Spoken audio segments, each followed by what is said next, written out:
Bayong hapon, Negros. Ini ang Digicast Negros X. Ang nagapangunang napulo ka mga balita sa Negros ang amon igadulong sa inyo. Update ninyo kami via Facebook, YouTube, kag sa among website www.digicastnegros.com. Pagsarama kami malantaw sa AKYAT Channel 11 sa Kabangkalan City, Himamaylan City, kag Banwas ang Ilog. Kagyari na ang top 10 nga mga balita sa Negros subong adlaw. Bacolod City kag Negros Occidental, parehos na nga napaidalom sa MGCQ. Curfew sa Bacolod, ginidog. Mga kawatan nga nagadala sa salakyan kag nagapangawat sa bisikleta, mga pamatan-on suno sa pamuro sa Bacolod Police. Sa Himamaylan City, isa ka tuig nga lapsag, nagpositibo sa COVID-19. 300 kilos nga imported nga karne, ginkumpiskar gikan sa isa ka grocery store. Kag sa Good Vibes, mga pulis nag-donate sa ilang COVID hazard pay para sa kaupod nga pulis nga nasunugan sang balay. Yan sa Digicast Negros X. Sa number 10, Police Station 5 sa Barangay Granada sa Bacolod ang natalana magsaylo sa duta nga gidonate sa pamilya Bantog samtang masako naman ang pag-usbong sang turismo sa among nga lugar. Ang detalye sa report ni Romeo Subaldo. Magluwas nga paborito sa mga bikers nga sa kaon ng Barangay Granada sa Bacolod kadamo sa mga resort nga yari diri. Isa ini sa mga rason sa hinali nga pag-usbong sang turismo sang barangay. Ini ang nagluso sa pamilya Bantog nga mag-donate sang parte sang ilang duta sa PNP para patukuran sa Police Station 5. Sunod sa kay Michael Lawrence Bantog, presidente sang Bantog Real Estate Development Corporation, sang ginayo siya sa mga opisyal sang PNP, wala na siya nagpangduha-duha pa. May security sa area, security sa Barangay Langilan, security sa Barangay Granada. Especially now though nag-boom ang tourism around this area, so we wanted safe for everybody. 500 square meters ang kalaparon sa duta nga gindonate. Ini ang standard size ang isa ka police station. Kaina, ginpatigawin ang pagpirma sa deed of donation kag turnover ceremony. Kaupod ang director sa Bacolod City Police Office kasi Colonel Manuel Placido kag katapos ang pamilya Bantog. Suno kay Placido, ini ang pinakauna nga police station sa Bacolod nga igatukod mismo sa duta nga nakapangalan sa PNP. Gani ang PNP ang magagastos sa pagpatukod sa building. Workout namin at pag na-title sa PNP, it will become PNP property. Then the PNP, the way I understand it, magpo-provide sila ng counterpart amount para ma-erect yung model police station. Dugang pa ni Placido, strategic ang location sang gidonate nga duta nga yara lang sa higad sang highway. Ang daan nga police station nahamtang sa barangay proper sang Granada kag nagatindog sa duta sang barangay. Sa programa kay Inasang Aga, ginpasadunggan man sang Zonta Club of Bacolod ang mga policewoman sa Bacolod City Police Office sa ilang pagserbisyo sa komunidad, ilabi na sa tiun sa pandemic. Sa number 9, sa Kabangkalan City, minor de edad arestado matapos niya bunon ang iyang mismo nga himata. Ginakop sa kapulisan ng 16 anyos na lalaki matapos niya bunon ang iya pakaisa Domingo sang gabi sa Barangay Tampalon, syudad sang Kabangkalan.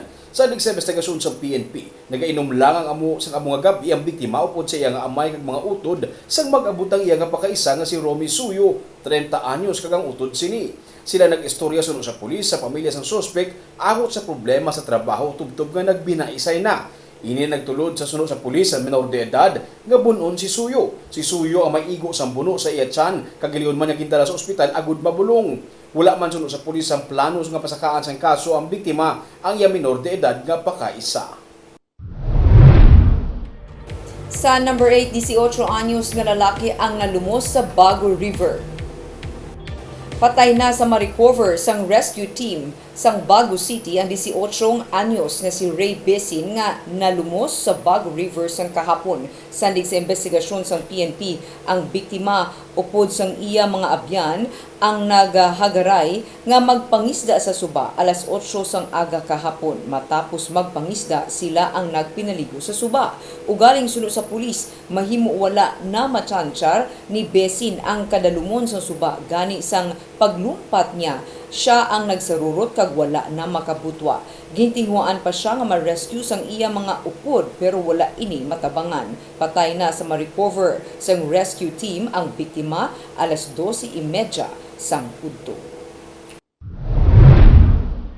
Sa number 7, 300 ka kilo sa imported nga karne ang ginagkumpiskar sa Task Force Mutagoy sa ilaili matukipan ngayara sa storage room sa isa ka supermarket malapit sa Libertad Market. Isa ka inspeksyon ang ipanikayo sa Task Force Mutagoy kag City Veterinarian Office sa isa sa mga branch sa Pure Gold sa Libertad Market sa Bacolod City kahapon kung sa diin ila nakit-an ang kapin 300 ka kilo sa expired nga imported nga karne sa ilang storage room. Sunod sa task force kabahin sa routine inspection ang ilang hinhimo kag wala man sa labton ng tagdumalahan sa supermarket bungod wala man naka-display ang mga expired nga karne. Ginsiling sang tagdumalahan sa Pure Gold ngayara sa ilang cold storage ang amo nga mga karne bungod wala pa makuha sa ilang supplier matapos nila gin-pull out ini sa ilang baligyaan sa mag-expire na. Ginlubong man sa task force sa duta ang mga kumpiskar nga karne bilang pagsunod sa proper waste disposal sa gin-condemn nga mga karne. Sa number 6 nakatiro sa menor de edad nga ginaalagar notorious nga akyat bahay, posible iya man lang sadto nga biktima suno sa PNP. Wala pa tubtub subong sang identity ang PNP angot sa nakatiro kag nakapatay sa menor de edad nga si Bobby de los Santos nga ginakabig notorious nga kawatan kon akyat bahay sang PNP. Sino kay Police Lieutenant Colonel Ariel Pico, spokesperson ng BCPO, si De Los Santos o kon mas kilala bilang si alias Spider ang natudlo sa pila ka mga kaso sang kinawatay sa syudad. Kalabanan sang iya target suno kay Pico ang mga establishmento kag mga pamalay sa CL Monte Libano kung sa diin nakuha pasadto sa CCTV ang iya pagpangawat. Gani nagapati si Pico nga ang nagtiro sa kay alias Spider kahapon sang kaagahon samtang siya ang nagadalagan sa purok bayanihan sa Barangay Villamonte ang sadto man iya na biktima. Suno kay Pico, posible nga ang mga sadto na biktima ni De Los Santos amo man ang nagtiro sa iya. Madamo naman abi suno sa pulis ang nagadumot sa iya bangod sang iya nga mga kaso sang pagpangawat. Sa number 5, mga kabataan na ginatudlo sa pamuno sa Bacolod City Police Office nga amo ang sa likod sang seryes ng kinawatay sa mga bisikleta sa Bacolod kung sa di na mga sospek may dala pa nga salakyan. Yaring report. Nangin sunod-sunod sa nagligad nga semana ang kaso sang kinawatay sa bisikleta. May ginagamit nga salakyan ang mga sospetsado nga ginagkargahan sa bisikleta. Sunod sa director sa Bacolod City Police Office nga si Colonel Manuel Placido, mga pamatanon ang sa likod sang kinawatay, ang iban sa ila, gwa sulod lang sa bilangguan. Paatag niya, hindi ini sila isa ka organized crime group. You're looking into, parang hindi naman sa organized crime? No, hindi naman. Mga kabataan lang din na, kumbaga parang irritating kasi nga kung kumukuha sila mga petty criminals pero hindi pa rin dapat nila ginagawa. Mangunguha sila ng bisikleta. Gusto ko sasakyan pa sila. Oo, di ba? Nakakainis.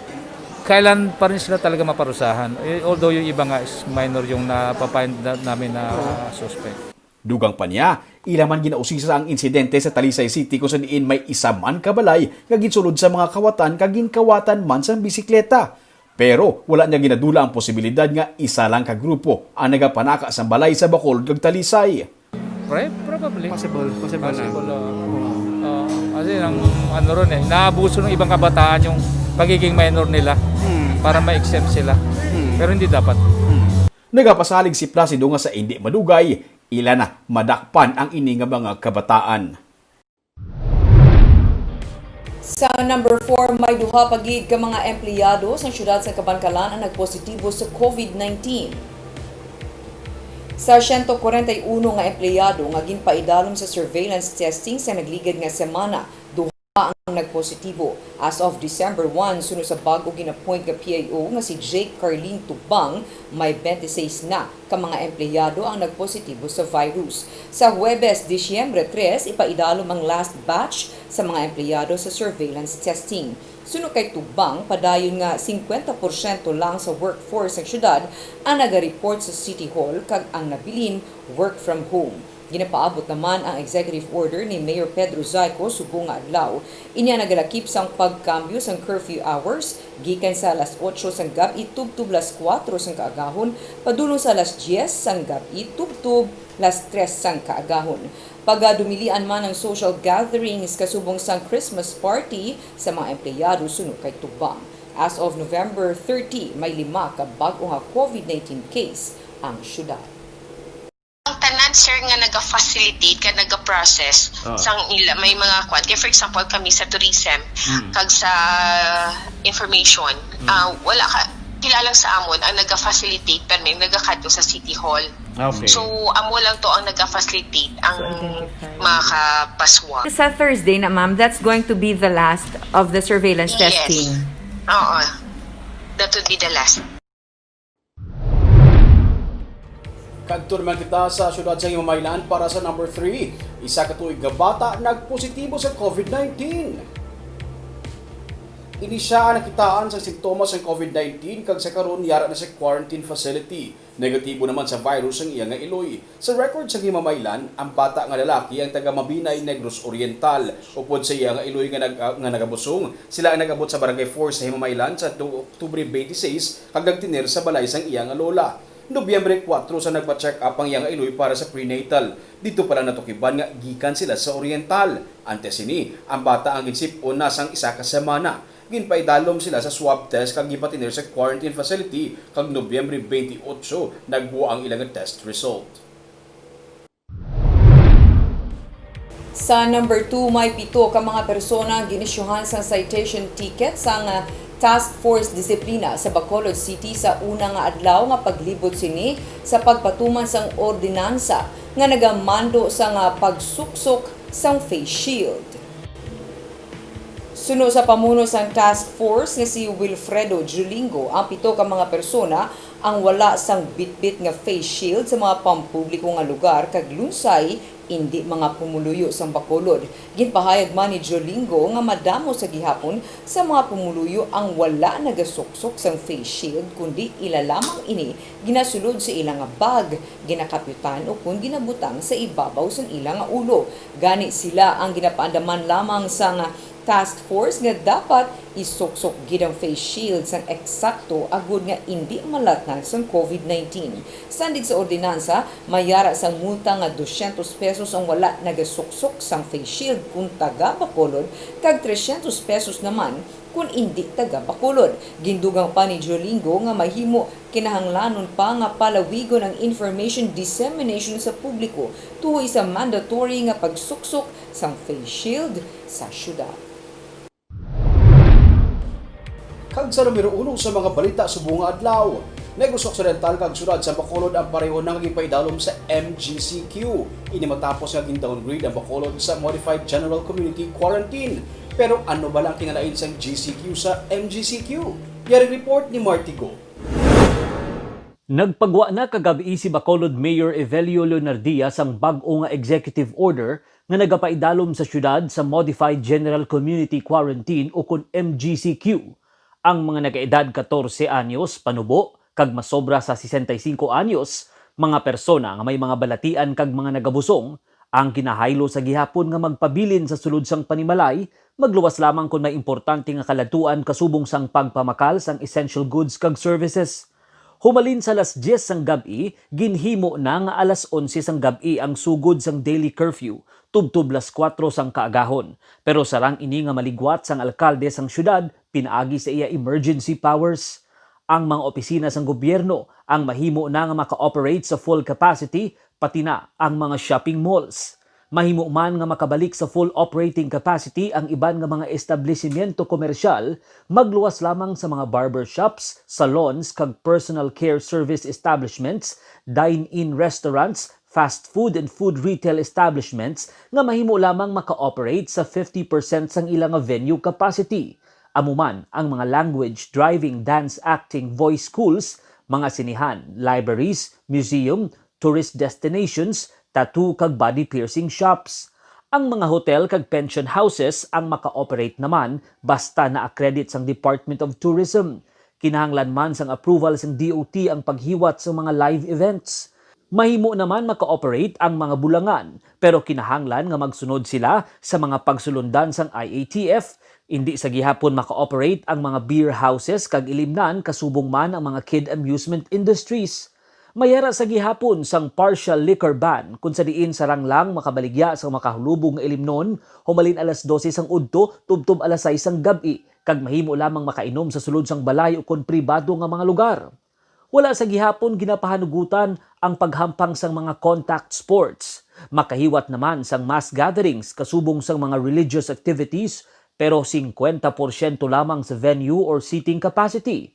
Bisan yara na sa MGCQ ang Bacolod, nagapahanumdom si Vice Mayor Elcid Familiaran sa publiko nga hindi magkumpiyansa bangod yara sa gihapon ng COVID-19 sa palibot. While ang aton cases are going down, and that ang nag-escalate kita from UCQ to MGCQ, it doesn't follow na we are already free from the virus until na mag-abot ang vaccine when prone kita gyapon for transmission. Balikan ta ang pag-usar sa mask, face shield, social distancing, and personal hygiene. Ang mga pagsulundan sa mga biyahe sa airport kag puerto ang nagadepende sa gihapon sa guidelines nga ginapatuman sang Department of Transportation kag pati na sang local government unit. Limitado man sa gihapon ang mga pasahero nga makasakay sa pampubliko nga transportasyon. Ang pagbaton sa mga returning OFW, locally stranded individuals kag authorized persons outside residence ang magadepende man sa gihapon sa pagsulundan sang kada LGU. Martigo para sa Digicast Negros. Sa Good Vibes, mga pulis ang Police Station 8 sa Bacolod nagpakamaayo nga hindi nila pagpatunon ang ilang COVID-19 hazard pay kag tigaylo ginhatag ini sa kaupod nila nga nahulan matapos nga masunugan. Wala naghuna-huna si Staff Sergeant Hilmarie Ortega, ang Operation PNCO sa Police Station 8 nga ipaiway sa iya mga kaupod nga pulis ang pagbaton sa ilang COVID hazard pay kag tigaylo ini ang ilang gintipon kag ginhatag sa iya. Nobyembre 24 nasunog ang balay sa iya nga ugangan sa Barangay 20 sa Bacolod kung sa diin sila ang nagapuyo man. Wala sa may naluwas sa ilang mga gamit. Rason nga tuman ang iya nga pagpasalamat sa bulig nga napaambit sa iya sa mga kaupod sa Station 8. Gikan sa iya nga leave, gin-turn over sa flag raising ceremony ang 22,000 pesos nga cash gikan sa hazard pay kahapon. Wala ko gin ma-expect nga gitagaan ako sa amon nga station commander. Madamo gyud salamat sir kag sa mga personnel sa Police Station 8. Bangod sa pagkabalaka sunod kay Captain Junray Batadlan, ang station commander, sila ang nag-ugyon nga ihatag nila ang ilang mabaton bilang hazard pay nga tig 700 pesos sa kay Ortega. Sunod kay Batadlan, inibisan pa nga tagsa sa ila may mga kaugalingon man nga mga kinahanglanon. Sa Police Station 8, nagaulikid gid kami sa iya. Kag nag-ugyon gid kami tanan nga ihatag na mo ng amon allowance maski personally kinahanglan man kami kay gapati gid kami sa saying it is better to give than to receive. Santo sa kahulugan sa espiritu sa pag-ugyon kag pag-ulikid ang pag-turn over sa Police Station 8 sa ilang pinansyal nga bulig kay Ortega. Barbal, sino ang nag-decide nga mag-ihatag na ng ilang COVID hazard pay? Bali, initiative siya sa station commander ni Captain Patadlan. Kaya ang punto niya pala, inang sa sining panyempo, nahulaan ng ilang kaupod, mas maayo gid nga mapaambit. Nagambal siya may nga, biskan sila, may mga kinahanglan man, pero mas better off nga makabulig na lang anay sila. Kanami kay din siya Barb sa isa sa mga nasunugan sa Barangay 20, doon mga 4 houses daw ang nasunog. So nadala sila. Hindi sa ilan naghalin, kundi nadala man ang ilang balay. Nalalahig na sila sa sunog. So kanami, din kayo do although tanantagin ako lang sa mga pandemic, but dapat sa nantagya po nga maghatag sa iban. Ang bali sir, it's better to give than to receive. Oh, wow, grabe. Siyempre, kidaan napit na ng Barb, 24 days na lang, Pasko na. Kaag amo yan itong mga balita sa Negros subong nga adlaw. Kay man sa panahon karon importante nga may ihibalo ka sa nagakatabo sa imo nga palibot. Pero dapat eksakto kag balanse ang mga impormasyon. Padayon kami nga magapangalagad sa Negrosano. Ako si Barbara Mijares. Tubtub sa buwas, ako naman si Romeo Subaldo, mayong hapon.